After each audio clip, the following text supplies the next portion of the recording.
Hello there fellas, and welcome back to another video in which I'll be talking about one of my aspects of life that I'm going through at this current moment.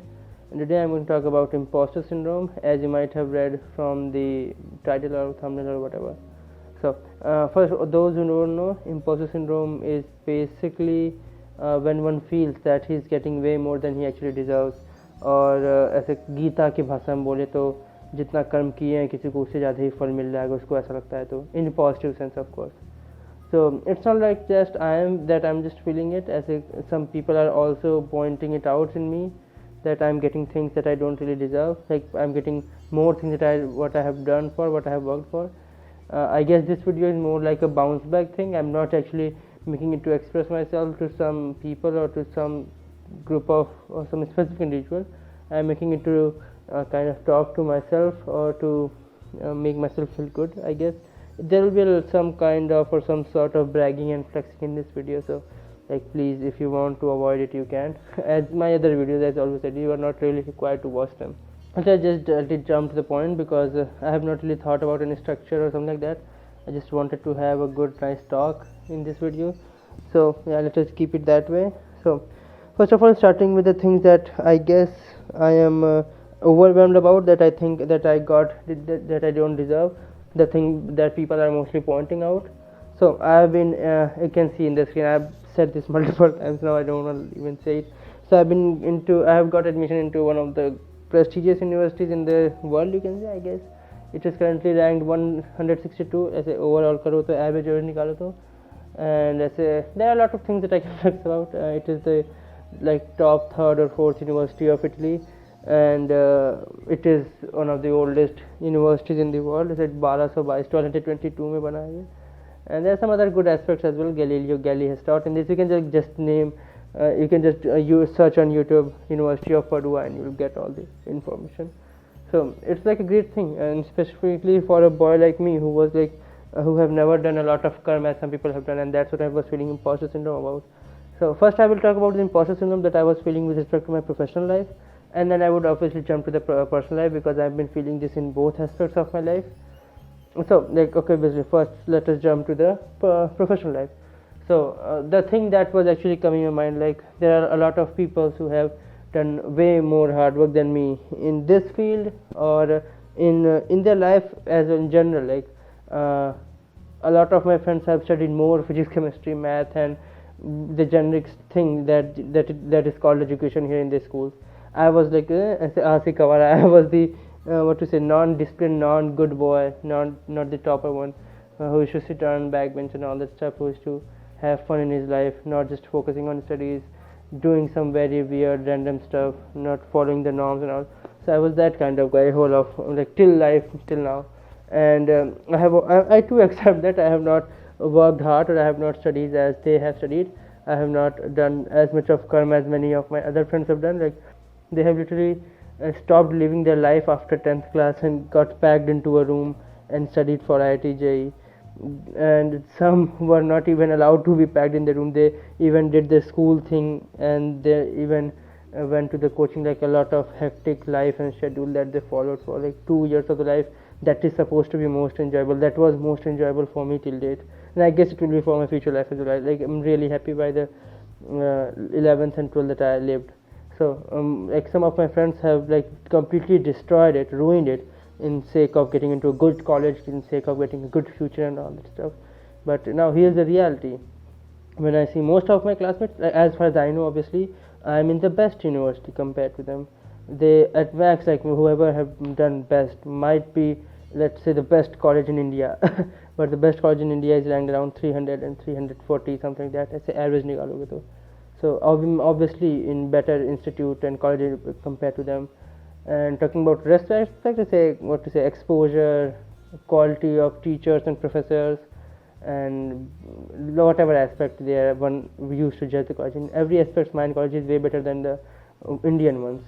So do I really deserve what I'm getting? Because that was the thing that was bugging me actually, because I did not study as much as them. Obviously I did not filled up rough copies like them. I never did that kind of effort in my life. I always sat on back benches and sang songs. I always sat at some weird place in my school and wrote things on my notebook. I always did very weird kind of things in my life. So do I actually deserve to get whatever I'm getting right now? The answer initially was no, even though I knew I do, because obviously chaos theory and karmic law of humanistic existence, so Gita mein hai, mein FD mein hai, so I obviously knew it's not possible that someone can get what they don't deserve. But it's like I was not even properly feeling it, but I guess I did due to like a course of time. And I have even made a list of some 10 stuff. You can see them on the screen. I thought this would be better to talk in this way. From the time I started feeling this thing, imposter syndrome, on peak, I started to record as well things that I could see in some movie or series which were reflecting the things that I had to say, so I would use them as well. So starting with the first thing, this has to got coincidence. So first, obviously, the karmic law and all this, I like a great believer of this. Karm karoge to phal milega. Without karm, there is no outcome. What to believe? It's like generic law. Causality exists. That's why the time continuum can exist. I don't know whether I should say it, but in some way, in some sense, I guess there are some kind of coincidence. I got lucky in some sense, I guess. But yeah, I should not neglect it. There are some things in which I got lucky or coincidence, but I get it is not specific to me. Everyone used to have everyone gets lucky, everyone gets opportunity. It's about who grabs it and who properly works on it. So I guess I got lucky, but I did not let it go in vain. I utilized it and made something good out of it. And yeah, the second thing that I had to struggle with it, like not just to prove my excellence but my family's excellence as well, because like say what's the general thing here in India is if you want to get into a good college, like let's say IITs that are considered the best ones, or IISc, whatever the best ones are, in those you just have to prove your excellence, like you are good, you are worthy of that college. But when it comes to the foreign education and the rest of the time going in Italy college, so there it's not just about whether you are eligible or not, like that's one of the initial part, getting the acceptance letter. And after that you also have to prove that your existence while visa work. You have to prove that you are financially strong enough to go and study. You have to prove that your documents, your results are valid and all. Like there are a lot of extra chaos that comes with going to abroad. Like whatever the path that I choose, it had some extra amount of chaos and work to be done compared to the ones who are just choosing to like study and IIT dream, whatever that is. So the ones who are going through that does not have to deal with the things that I dealt with, this chaos. So I guess that's some kind of competition, or I guess. Now let's just jump to the second topic. It's relatively a huge thing for a tier 3 city one. Yeah. So from some people, I don't know who are those some people, but for some people it might be like a generic thing, not to be made a video about, not to feel imposter syndrome about, to be getting out of country or to get into a college of Italy, like whatever I'm getting.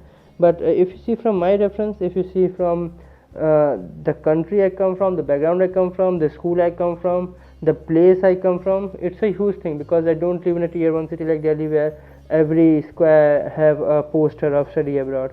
Here where I live in, I literally had no sense and idea about what it's like to study in some other country, what is the scenario around here, what's the procedure, like what is IELTS and all. No one even talked about it ever in my school, in my surrounding, anywhere. So it's a huge thing. And not just that, like the general mindset and the general way of thinking around people of tier 3 cities is very different than tier 1 city. I felt it.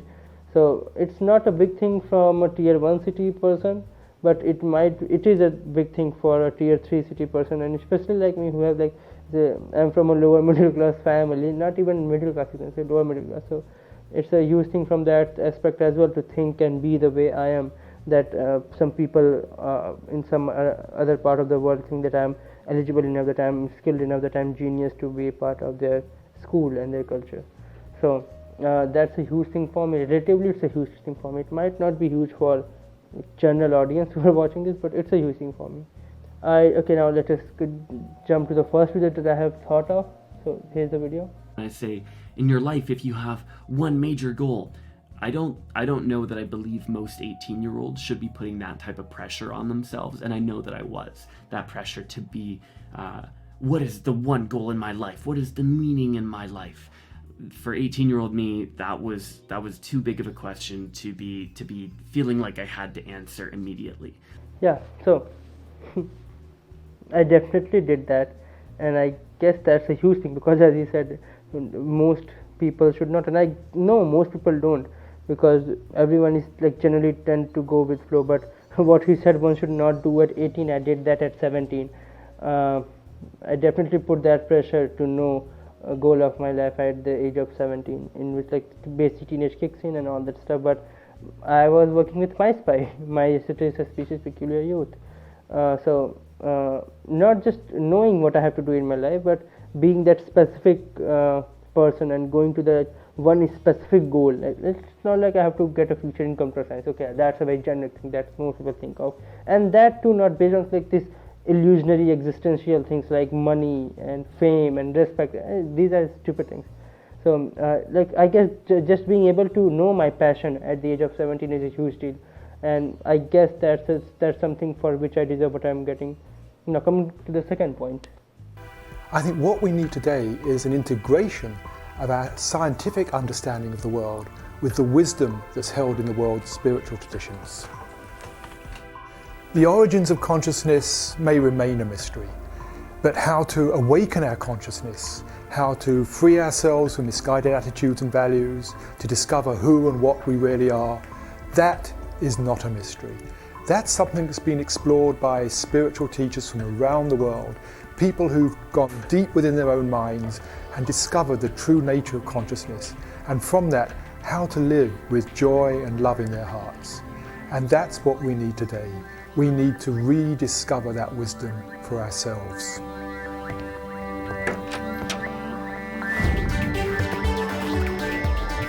The next great frontier is not outer space, it's inner space.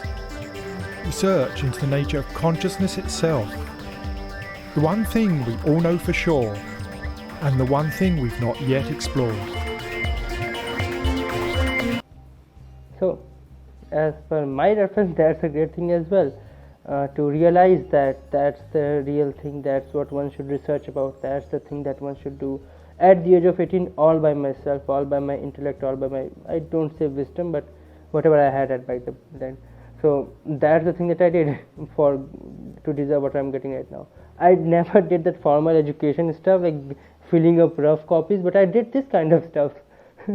I found out my passion way too early. Like, I put that pressure on me to find that passion. I put that pressure on me to realize this thing. Like, it's a great thing to do that, to understand and realize the future of AI. Like, to understand that artificial consciousness could be a thing. It was not easy. If you see from one reference, it is not easy to realize these things. It is not easy to come to that conclusion. Like, obviously I don't really know who was that person who was saying that, but obviously he was a great something, because that's why there's a video made of him. And if he thinks that whatever he has realized about the future of AI is something that is worth enough to make a video about, then that is something great. And if from his reference it is great, then obviously it is great. And I did that greatness as well, and that too at a very different age and time in which he did. I think that school should be a fun thing, and I think it's mostly not fun. I think that the way that we orient ourselves with school, having these really heavy tasks and weird goals with weird metrics. So rather than setting a goal of, for example, attaining mastery of a subject, we have the goal of getting an A, which is not the same thing. It's supposed to be the same thing, but it's not. So yeah, I mean, it's cool to listen to that. I took this way too far. So again, I did that. I gave up on the illusion of respect, and that's a huge thing for a teenager because most teenagers live by that. So what basically I mean is fighting a school system and giving up illusion of respect, or avoid getting an A. Obviously I had this intellect and mind. If I wanted and I did that stupid people stuff, then I could have got an A. That is, I could have been the topper and got good marks, blah blah blah. But that does not matter, and it's a great thing to realize that does not matter, and to realize that respect is an illusion at that age, and to give up on that illusion. I really literally gave up on my illusion of respect to get whatever I have, to understand people's minds. I worked extremely hard to act stupid, to be stupid, so that I can get to understand human mind and human philosophy, psychology, so that I can use it with my counter field. Fighting with anything at that age is not easy, except for the random boy who said your girlfriend that she shot. But I fought a school system in some sense. I never studied in the conventional way. A lot of pressure and people around me were continuously forcing me to study in the conventional way, getting good marks and focusing on the things that are in the textbook and giving exams and getting good marks in that. But I fought with all that. I did what I love. I followed my heart. I loved my computer. I showed my love to my computer. I tried to get into her mind. I got to know what's AI. I got to know what AC is. What could be the future of AI. Like that's what I did. Instead of studying the in conventional way, I did one extra thing over studies every year. Like if you watch some other video of persona system or let me introduce, you'll get to know what I'm talking about. So again, I guess I deserve what I'm getting today for that. 12 years ago, I jumped off the top of my 8-story building into a dumpster bin that day before pickup. I broke my collarbone, my leg, and 3 ribs. When I was in the hospital, they put me on narcotics, and suddenly everything was just better. I didn't feel isolated or lonely. That's where I met my wife. She was so happy and dumb.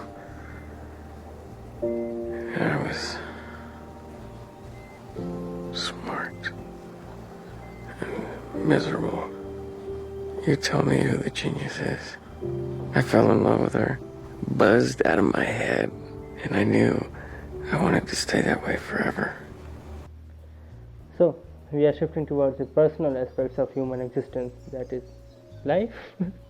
So again, you think I became intellectual enough to realize its limitation and its stupidness, as he said. I was smart and miserable. So I won't like to go in the depth of the stories and the events that happened to me and all the spirituality, hocus pocus and stuff. But I attained that level of intellectual understanding of humanistic form that I understood that stupid and intellect is kind of enemy. Like small children close your ears. There's a quotation that I use for my intellectual persona, Manishwar, that is Manishwar Mother Chod. Because I know the limitations of intelligence. I know what intellect can be at its max. I won't say I have been the most intellectual person. I have attained the utmost form of intellect. I am not saying that. Obviously, there is people way more intellectual than me. But it is something for if a 10 or 11th class boy tries put all his brain to understand things like superpositioning, string theory, M theory, and various stuff, and figuring out that the future of AI is AC, and what is AI and all this stuff. Like it requires a good enough of intellect to understand the nature of self. We'll watch that later. So I attained that much of intellect, and the best part is that I realized and I gave up on it. I was always jealous of you. I wanted to be successful too, you know? Sure, Tim. I made a lot of money. But you made a family. The truth is, it's lonely at the top. In spite of knowing the fact that it's lonely on the top, I chose to be on the top and chose to be lonely. I had fucked up, okay, small children, close your ears. I fucked up my personal aspects way too much and way too many times.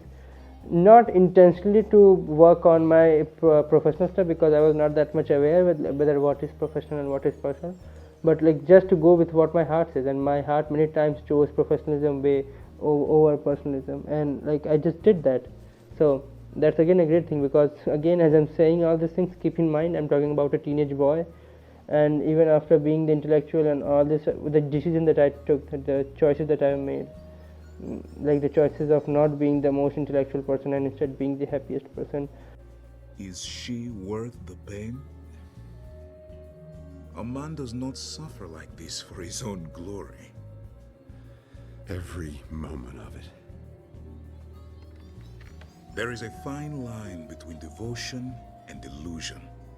Love can break more than your heart. It can shatter your mind. Uh-huh. And in which book did you read that? No book, Armani. Life taught me. Well, we are getting way too personal now. I won't like to talk about my love life in this video. I don't think that will be suitable. I'll talk about it if it ever comes in some other video, obviously for some inspiration, motivation, knowledge purpose. Well, understanding the fine line by being on both sides in depth. That's what I did again. And this is not just with respect to my professionalism, majorly for my professionalism, but also for my personalism, because as I said, like, it's a generic quotation of me: if your personalism and professionalism are not properly intertwined, then you are neither living a good professional nor a personal life. So I have been in devotion, I have been in delusion, and not just been on the surface level, घुस के दम depth में. I have suffered the delusion, I have suffered the devotion as well in some sense. So I guess that is what is required to understand that fine line, to be on that fine line, to know when to flip and when to switch between devotion and delusion. And the fourth means is what is called Gyan Yoga. Unfortunately, I've lost myself in that for my entire life. Gyan Yoga is the intellectual approach, which is also called the razor's edge, because you're using the intellect to go beyond the intellect. And that in itself, it seems to be a paradox, but it's possible to use the intellect and go beyond the intellect, ultimately, to go beyond the rational mind. And that essentially is all of Vedanta. All the 112 Upanishads, somehow or the other, talk around these few principles. If one has gotten close to the event horizon, which is called enlightenment in both the Vedantic tradition and the Buddhist tradition, then that experiential knowledge of immortality solves all suffering, because you find out who you really are. As the Sufi poet Rumi has said in one of his most elegant poems, he says, by God, when you see your beauty, you'll be the idol of yourself. Whatever he talked about, whatever he was saying about, is basically the Madhusudan persona of mine, basically the Madhusudan that I call Madhusudan. And I did that as well. He devoted his entire life to that. I guess I devoted my entire teenage and my good amount of time to it, to go through Gyan Yoga and become enlightened, as some people call it. And I don't think I need to add anything, because he already described it very well. So that's again a huge thing. As I said earlier also, I used my intellect to see limitation and stupidness, and obviously when I saw its limitation and stupidness, I went beyond it, and that's what I call wisdom. I will talk about DSW, go read DSW. So that's the basically 9 points that I had to talk about. I don't think I want to make this video way too long, and if we sum it all up in like one sentence, in one line, then I sacrificed my personal life for my professional life, and I sacrificed my professional life for my personal life, like vice versa, because not really sacrificed, I was always ready to do that, not just with respect to professionalism. I'm extremely happy with what I'm getting in my personalism. I won't like to talk about the things that I'm getting with my personalism, because I don't think that would be good, not for me, but for the people who are involved in that personalism. And yeah, if you are one of those persons who hate me because I got things that you don't think I deserve, or you envy me, you are not completely okay with life, you think it's unfair and all this stuff, then please do have this thing in mind. Life is fair. I guess you haven't meditated enough or anywhere close to how much I did, and not just the formal meditation of sitting on a rock or sitting in a very specific position and doing it, but like I just cannot explain everything in this video, but meditating in the way that meditation is actually designed to be, and not even taught by anyone, like just discovering it all by yourself. You haven't sacrificed your teenage or your most of the good part of life in illusions and reality, understanding the nature of life, understanding the nature of humanistic existence, and being unique. Being unique is again a very drastic thing. Like you can see this hair. This hair is actually a part of me that gives me uniqueness and freedom of my mind to do anything that I want, and that obviously affects my professionalism. So and this freedom has not just came like in free. I had to do a lot of stuff. I had to make this mind that I have at this moment. I have done something in my life, and that's why I'm getting whatever I'm getting. It's not like that if I have not studied and filled rough copies, and I have not done anything in my life. I have done things. I have woke whole nights studying Wikipedia pages. I have woke whole nights trying to think about FDE stuff, about TSLU stuff, about the things that I have done in my life, about my theory and all. So I too have done stuff, but the stuff that I have done are way too different than the stuff that in general people do around here. and what is respected around here. And again, the coincidence or surprising part is that the thing that I did actually worth and is respected by the people across the world, not by the ones around here. So ultimately it all folds up to be good and happy. I did stuff, I do deserve what I'm getting, and karmic law and causality is still valid. I guess that's all I have to say now. I'll end this video. Have a good day. Bye.